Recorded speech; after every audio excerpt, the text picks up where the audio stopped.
Salut à tous, le journal du foot de ce mardi 19 février.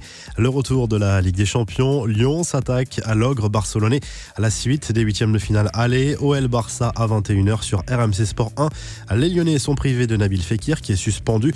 Pour Bruno Genesio, le principal danger du club blaugrana se nomme Lionel Messi. Le coach lyonnais l'a rappelé en conférence de presse. L'international argentin toujours aussi impressionnant au niveau des stats. Déjà 30 buts et 17 passes décisives cette saison.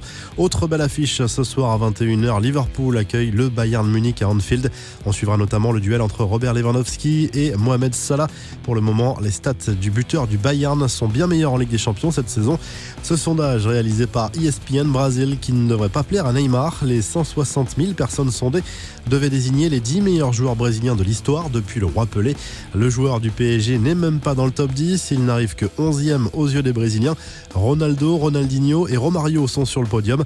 On retrouve également Zico, Rivaldo, Socrates et Kaka ensuite. Il reste quelques années de carrière à Neymar pour gagner le cœur des Brésiliens. Les explications de Luis Suarez à propos de ses critiques contre Ousmane Dembélé il y a quelques semaines.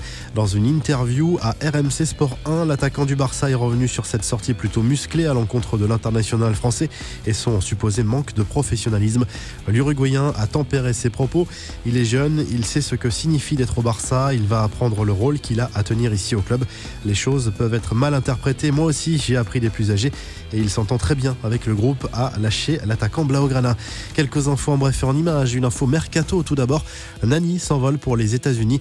L'ailier du Sporting Portugal a résilié son contrat pour signer un bail de 3 ans avec Orlando City. Zlatan Ibrahimovic a l'intention de frapper fort justement cette saison en MLS. L'attaquant du Los Angeles Galaxy a promis de battre tous les records du championnat nord-américain. L'ancien joueur du PSG a dévoilé également son nouveau maillot avec son équipe. Angel Di Maria, lui, veut retrouver la sélection argentine. Le joueur du PSG s'est confié dans les médias argentins et affirme s'être entretenu avec son sélectionneur pour lui parler de son objectif de jouer la Copa América 2019 au Brésil. Le tirage au sort des quarts de finale de la Cup après la victoire de United à Chelsea lundi soir.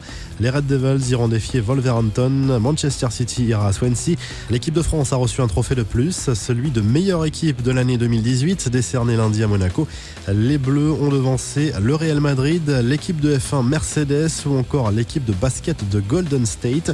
L'attaquant lillois Nicolas Pepe a été élu joueur du mois de janvier en Ligue 1 pour la deuxième fois de la saison. Il a devancé Edinson Cavani et Anthony Lopez. Le Paraguay a un nouveau sélectionneur, c'est Eduardo Berizzo qui a été officiellement nommé à la place de Juan Carlos Osorio qui a quitté son poste pour des raisons personnelles. La revue de presse, l'équipe se concentre sur le choc entre l'OL et le Barça au Groupama Stadium. C'est un immense défi qui attend le club rhodanien. France Football consacre sa une à Antoine Griezmann qui entretient une relation fusionnelle avec l'Espagne, son pays d'adoption d'un point de vue football. En Italie, Tuttosport évoque l'avenir incertain de deux attaquants, Mauro Icardi et Paolo Dybala. L'Inter s'intéresse au buteur de la Juve et vice-versa. En Espagne, Le Mundo Deportivo évoque très largement le déplacement du Barça et voit en Memphis Depay l'un des principaux atouts du camp lyonnais. Vous retrouvez toute l'actu foot sur topmercato.com et à demain pour un nouveau journal du foot. N'hésitez pas à nous donner vos pronostics pour ce Lyon-Barça ce soir au Groupama Stadium.